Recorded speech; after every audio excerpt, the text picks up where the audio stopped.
My name is Anna, welcome or welcome back to my YouTube channel. Today I'm going to be giving you a tour of my sensory bag. Stay tuned to get ideas for your own bag, see my product recommendations, and see how I cope with my autism, anxiety and mental health when I go out. Enjoy! To start off, can we just admire my bag? It's a mini fluffy backpack with cute little bunny ears. I'm not sure where I got it, but all of the products that I do know where I got them from will be linked in the description. This is the perfect size for me because it's not too big and it's not too small either.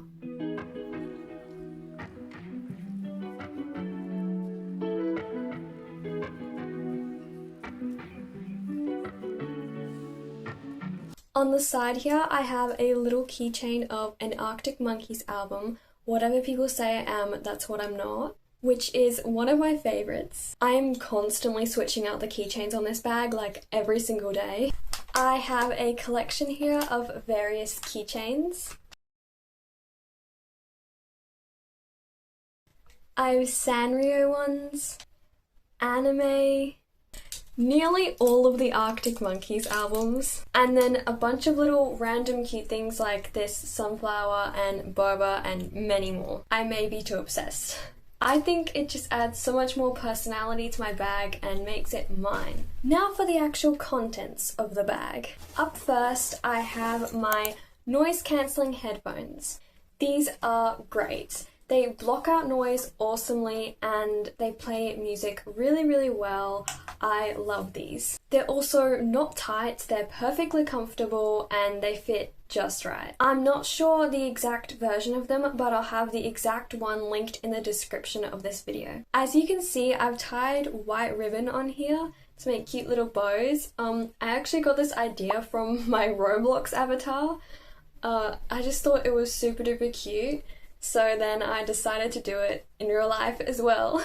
And it actually matches my outfit pretty well, so I feel like headphones are great if you don't want people to talk to you because it's like almost like a universal sign to just back off. So these can be a bit pricey, but I really do recommend them if you can get them. They are awesome. As an alternative though, if the headphones are too pricey, you can of course get some different headphones, or you can also buy some ear defenders or earplugs. These are my old ear defenders that I used to wear all the time. For me personally, I find ear defenders to be too tight, uncomfortable, and like bulky. They also look more stereotypically autistic, which is something I try to avoid. There's nothing wrong with using them if they work for you, but for me, they just aren't what I'm looking for. Then there's also the option of earplugs. So these are my sister's, they are loop earplugs. She loves these. I highly recommend getting loop earplugs. For me, I hate the feeling of things in my ears, so earplugs just don't work for me. It's just another sensory ick. But my sister who's autistic, she loves them. So it just, again, depends on your personal preference. And I think this just shows how different autism can be in different people. This is what they look like. My sister's got purple ones. You can get like different levels, so you can get them to block out all the noise or only some noise. They are really great. And of course, these are much smaller and less noticeable. So there's positive and negatives for both. Then I have my phone in this gorgeous mini phone crossbody bag. It's actually from Temu. Shh. This is great for me to easily take out if I don't want to have to carry a whole bag around with me, but I still want to carry my phone around. It fits nicely in my bag and protects my phone well.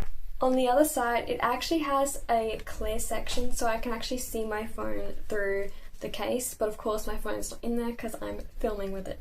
And this is also nice so then I can have my phone to play music through my headphones.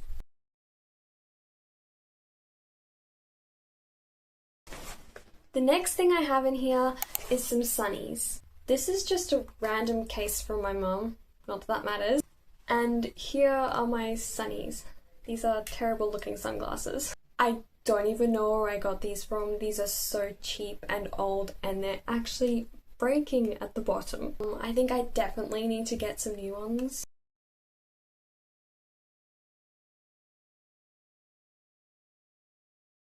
This is kind of random, but does anyone else feel like they can't wear sunglasses because they're only like reserved for cool people? I can't wear sunglasses, okay? It just looks weird on me. They just have that look about them. I don't know. Anyway, I definitely need these because I'm extremely sensitive to the sun, especially here in Australia where it's really sunny and hot. It's just, I always need sunglasses. I'm like a baby when it comes to the sun, honestly. And it's great because sometimes that extra sense is just too much. Like if it's already too loud and then you've got bright lights on top of it, no.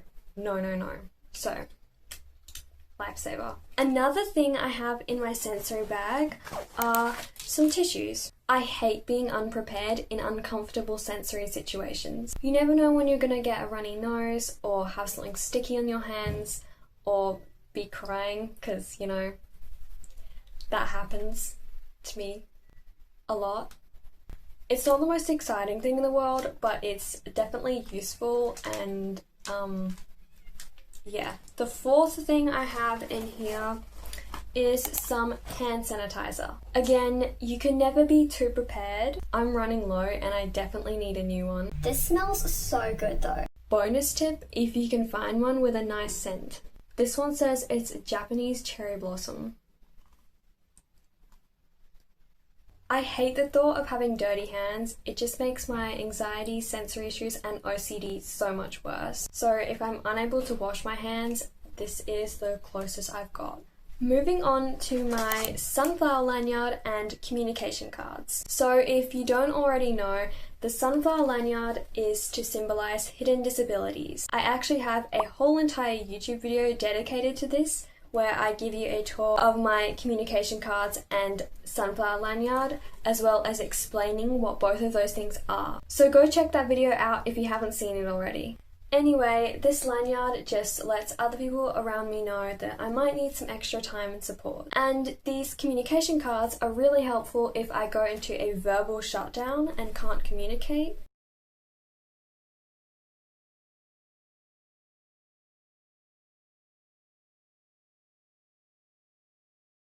But yeah, this one's a must-have for me, and it's a lip balm or lip gloss. I don't know about you, but I hate the feeling of dry lips. No, it's not a nice sensory feeling. Especially because of interoception and forgetting to drink water and stuff. I often have dry lips and it's not nice. So I always carry around lip balm.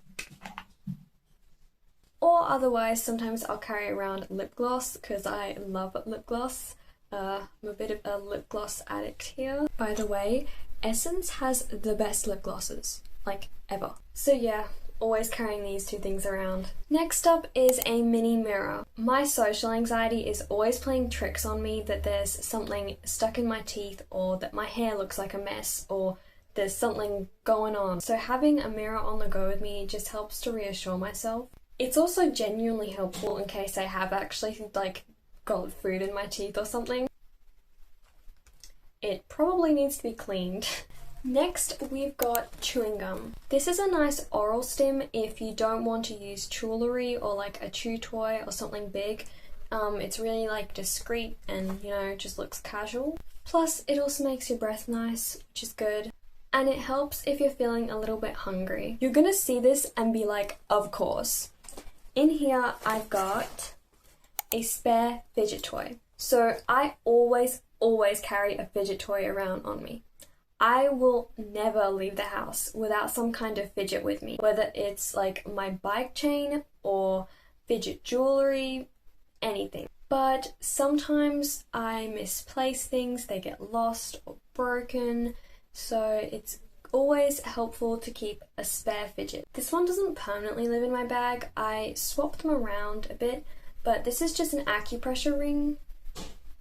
It's really nice because it's really like small and not very noticeable. If you're looking for some small fidgets to go in your sensory bag or to carry around with you, then I've actually got a video that I filmed with my sisters where we recommended some small and silent fidget toys. Plus, it's also helpful to have an extra fidget in case you bump into other neurodivergents. I remember I was out at like a little family gathering thing once, and there was a younger autistic girl there. I think she was like 7 years old, and she was a family friend. She was having a meltdown, and I let her use my spare fidget because she didn't have any, and I ended up letting her keep it, and it was just like the sweetest thing, like looking after her and just being able to be there for her, because I've experienced being an autistic person myself and I know the struggles, so it was just like really sweet.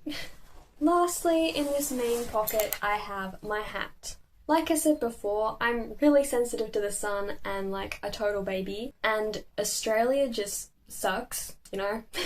Also, because of my pale skin, I'm constantly getting burnt, so, you know, I kind of have to carry around a hat. It's just wise to be sun safe.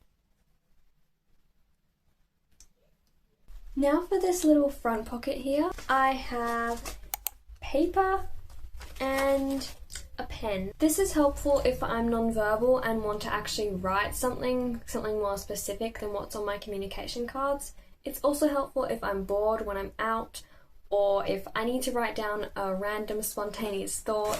Then in here I've also got a little like train pass thing. I won't show it, but it's outdated anyway. But yeah, that's my bag. It's all empty now. To end off this video, let me share with you some other things that you can include in your own sensory bag. So of course there's generic items like your phone, wallet, keys, or you could bring something to do, like a book or a journal.